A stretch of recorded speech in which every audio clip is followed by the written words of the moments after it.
ഗവർണറാണല്ലോ ഇപ്പോഴത്തെ പ്രധാനപ്പെട്ട വിഷയം. അതുകൊണ്ട് തന്നെ ഗവർണറെക്കുറിച്ച് വരുന്ന എല്ലാ വാർത്തകളും ഇപ്പോൾ വലിയ വാർത്തകളായി മാറുന്നുണ്ട്. അതിലൊരു വാർത്ത ഹൈക്കോടതിയിൽ നിന്നാണ്. ഗവർണർക്ക് വൻ തിരിച്ചടി ലഭിച്ചു എന്ന വാർത്ത. ആ വാർത്ത ഇങ്ങനെയാണ്: ഗവർണർക്ക് തിരിച്ചടി, VC-മാരുടെ പരാതികൾ ഗവർണർ പരിശോധിക്കണമെന്ന് ഹൈക്കോടതി എന്ന് പറഞ്ഞുകൊണ്ടുള്ള വാർത്ത. അതാണ് വാർത്തയുടെ തലക്കെട്ട്. എല്ലാ ഓൺലൈൻ മാധ്യമങ്ങളിലും വാർത്ത വന്നിട്ടുണ്ട്. വാർത്ത ഇങ്ങനെയാണ്: ചാൻസലറുടെ കാരണം കാണിക്കൽ നോട്ടീസ് ചോദ്യം ചെയ്തുകൊണ്ടുള്ള VC-മാരുടെ ഹർജിയിൽ ഗവർണർ ആരിഫ് മുഹമ്മദ് ഖാന് തിരിച്ചടി. വൈസ് ചാൻസലർമാരുടെ പരാതികൾ ഗവർണർ പരിശോധിക്കേണ്ടതുണ്ടെന്ന് ഹൈക്കോടതി ചൂണ്ടിക്കാട്ടി. പരാതികൾ പരിശോധിച്ച് 6 ആഴ്ചക്കുള്ളിൽ ഗവർണർക്ക് വിഷയത്തിൽ തീരുമാനം എടുക്കണമെന്നാണ് കോടതിയുടെ നിർദ്ദേശം. അതിനുശേഷം പറയുന്നു, VC-മാർ ഉന്നയിച്ച നിയമപ്രശ്നങ്ങളും UGC-യുടെ മാനദണ്ഡങ്ങളുടെയും അടിസ്ഥാനത്തിലായിരിക്കണം തീരുമാനമെടുക്കേണ്ടതെന്നും കോടതി ചൂണ്ടിക്കാട്ടി.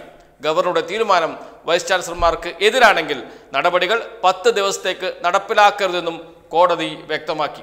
തീരുമാനത്തിൽ പരാതിയുണ്ടെങ്കിൽ കോടതിയെ സമീപിക്കാനുള്ള സമയം VC-മാർക്ക് നൽകണമെന്നും ഹൈക്കോടതി പറഞ്ഞു. തീരുമാനത്തിൽ പരാതിയുണ്ടെങ്കിൽ കോടതിയെ സമീപിക്കാനുള്ള സമയം VC-മാർക്ക് നൽകണമെന്നും ഹൈക്കോടതി പറഞ്ഞു. KTU-വിലെ എന്ന് വെച്ചാൽ കേരള ടെക്നിക്കൽ യൂണിവേഴ്സിറ്റിയിലെ സാങ്കേതിക സർവകലാശാലയിലെ വൈസ് ചാൻസലർ നിയമനം കോടതി റദ്ദാക്കിയതിനെ തുടർന്നാണ് ഗവർണർ VC-മാർക്ക് കാരണം കാണിക്കൽ നോട്ടീസ് അയച്ചത്. VC-യുടെ പുനർനിയമനം ചോദ്യം ചെയ്ത ഹർജിയിലായിരുന്നു കോടതി വിധി. VC-മാർക്ക് അവരുടെ സ്ഥാനത്ത് തുടരാനുള്ള എന്ത് യോഗ്യതയാണ് ഉള്ളതെന്ന് വ്യക്തമാക്കണമെന്ന് ചൂണ്ടിക്കാട്ടിയാണ് ചാൻസലർ നോട്ടീസ് അയച്ചത്. തുടർന്ന് കേരളത്തിലെ 9 സർവകലാശാലകളിലെ VC-മാർ ഹൈക്കോടതിയിൽ ഹർജി സമർപ്പിക്കുകയായിരുന്നു. 1 വർഷത്തെ നിയമ നടപടികൾക്ക് ശേഷമാണ് കോടതി ഈ വിഷയത്തിൽ വിധി പ്രസ്താവിക്കുന്നത് എന്നതാണ് വാർത്ത. അതോടൊപ്പം തന്നെ പ്രധാനപ്പെട്ട മറ്റൊരു കാര്യവും കൂടിയുണ്ട്. അന്ന് 9 സർവകലാശാലകൾക്ക് എതിരെയാണ് ഇത്തരമൊരു നോട്ടീസ് പോയിരിക്കുന്നത്. അതിൽ കാലിക്കറ്റ് സർവകലാശാല, സംസ്കൃത സർവകലാശാല, ഡിജിറ്റൽ സർവകലാശാല, ഓപ്പൺ സർവകലാശാല, ഈ 4 യൂണിവേഴ്സിറ്റികളിൽ മാത്രമാണ് ഇപ്പോൾ അന്ന് നോട്ടീസ് കിട്ടിയ VC-മാരുള്ളത്.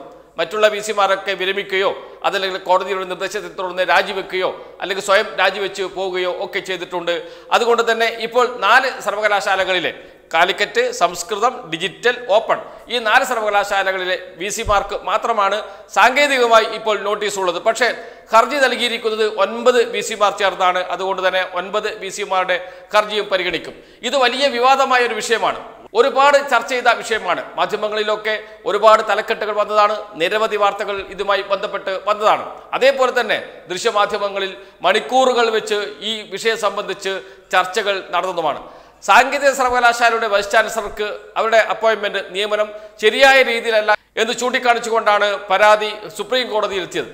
സുപ്രീം കോടതി വിധി അനുസരിച്ച് ഈ നിയമനം ശരിയായ രീതിയിലല്ല, UGC മാനദണ്ഡം അനുസരിച്ചല്ല എന്ന വിധി വരികയും സാങ്കേതിക സർവകലാശാലയുടെ വൈസ് ചാൻസലർക്ക് രാജിവെച്ച് പോകേണ്ടിയും വന്നു. ഈ സമയത്ത് സർവകലാശാലകളും വൈസ് ചാൻസലറും തമ്മിൽ വൻ തർക്കം നടന്നുകൊണ്ടിരിക്കുന്ന സമയമാണ്. VC-മാരും ചാൻസലറും തമ്മിലുള്ള തർക്കം നടന്നുകൊണ്ടിരിക്കുന്ന സമയമാണ്. സിൻഡിക്കേറ്റും ചാൻസലറും തമ്മിൽ, ഗവർണറും തമ്മിൽ തർക്കം നടന്നുകൊണ്ടിരിക്കുന്ന സമയമാണ്. ആ ഘട്ടത്തിലാണ് ഇത്തരമൊരു വിധി വരുന്നത്.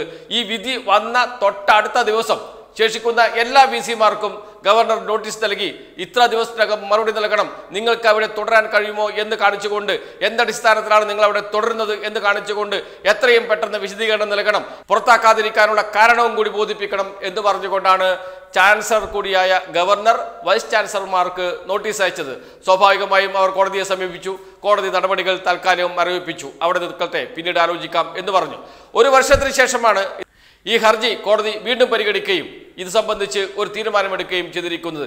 ഈ തീരുമാനത്തിൽ ഗവർണർക്ക് വലിയ തിരിച്ചടി വരും എന്ന കാര്യത്തിൽ സംശയമേയില്ല. ആ തിരിച്ചടി വരാനുള്ള ഓപ്ഷൻ കൂടി വച്ചിട്ടാണ് ഹൈക്കോടതിയുടെ ഉത്തരവ് എന്നതാണ് പ്രധാനപ്പെട്ട കാര്യം. എന്താണ് പറഞ്ഞിരിക്കുന്നത്? 6 മാസത്തിനകം ഗവർണർ ഇത് സംബന്ധിച്ച് തീരുമാനമെടുക്കണം. 9 VC-മാരും ഗവർണർക്ക്, ചാൻസലർക്ക് വിശദീകരണം നൽകിയിട്ടുണ്ട്. ആ വിശദീകരണത്തിൽ നടപടി സ്വീകരിച്ചിട്ടില്ല. ആ നടപടി സ്വീകരിക്കുന്നതാണ് ഹൈക്കോടതി തൽക്കാലം മരവിപ്പിച്ച് മാറ്റിവെച്ചത്. അതിലാണ് തീരുമാനമെടുക്കാൻ ഇപ്പോൾ ഗവർണറോട് ഹൈക്കോടതി ആവശ്യപ്പെട്ടിരിക്കുന്നത്. 6 ആഴ്ചക്കകം തീരുമാനമെടുക്കണം. ആ തീരുമാനം വൈസ് ചാൻസലർമാർക്ക് എതിരെയാണെങ്കിൽ 10 ദിവസത്തേക്ക് ഒരു നടപടിയും സ്വീകരിക്കരുത്. അത് ആ തീരുമാനം മരവിപ്പിക്കണം.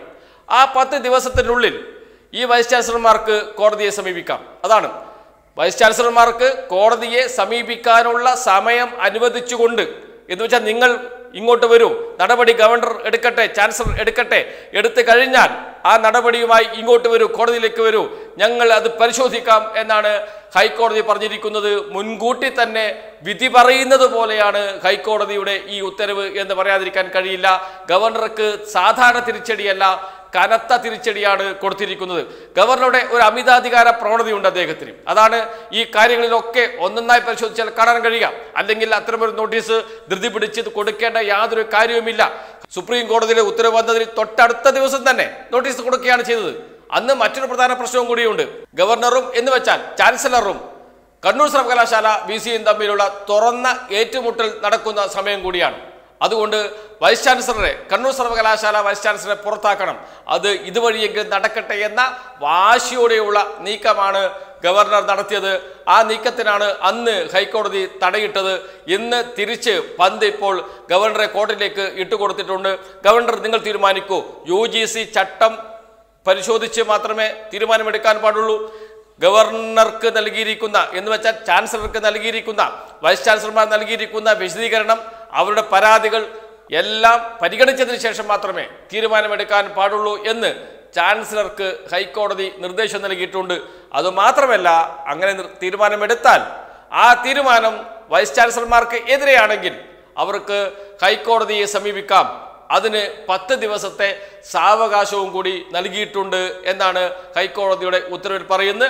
അപ്പോൾ ഉറപ്പിച്ചു പറയാം, ഹൈക്കോടതി എന്തോ മനസ്സിൽ കരുതിയിട്ടുണ്ട്, അതിങ്ങ് വരട്ടെ, ഞാൻ കാണിച്ചു തരാം എന്ന ഒരു മനോഭാവമാണ് ഹൈക്കോടതിക്ക് ഉള്ളത് എന്നാണ് ആ ഉത്തരവിൽ നിന്ന് ഇപ്പോൾ മനസ്സിലാകുന്നത്. ഏതായാലും ഗവർണർക്ക് ഒരു വൻ തിരിച്ചടി വരാനുണ്ട്.